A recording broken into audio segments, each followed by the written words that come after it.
C'est que l'information nous parvient alors qu'on apprend la mort de Victoria Amelina. Victoria Amelina, c'est cette écrivaine ukrainienne qui a succombé à ses blessures lors de l'attaque du restaurant de Kramatorsk, vous voyez sur cette image. Depuis le début de la guerre en Ukraine, elle a rassemblé des preuves des crimes de guerre russes perpétrés dans les territoires occupés.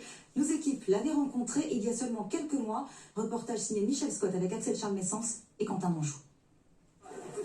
Elle est la dernière victime du restaurant de Kramatorsk, frappé par un missile la semaine dernière. Victoria Amelina avait 37 ans. Et si l'émotion est si forte en Ukraine, ce n'est pas seulement parce que la jeune femme était une écrivaine reconnue, mais parce qu'elle s'était engagée auprès des victimes du conflit. Nous l'avions rencontrée en septembre, après la reconquête d'Izioum.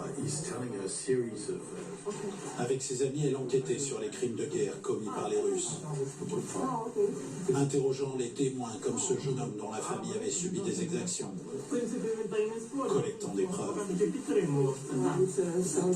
Il nous raconte des simulacres d'exécution, des gens collés au mur.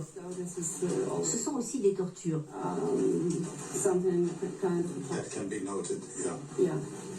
À la mort d'Izioum, elle avait cherché la trace des personnes disparues, consignant les récits méthodiquement pour compléter les dossiers à envoyer à la justice internationale.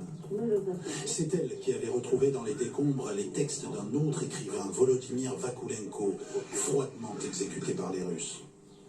Blessée à la tête dans l'explosion mardi dernier, elle a lutté pour survivre jusqu'à ce week-end. En vain. Victoria Amelina n'a pas pu être sauvée. C'est ici, à l'hôpital Mechnikov de Dnipro, qu'elle a succombé à ses blessures, portant à 13 morts le bilan de cette frappe sur une cible civile de Kramatorsk.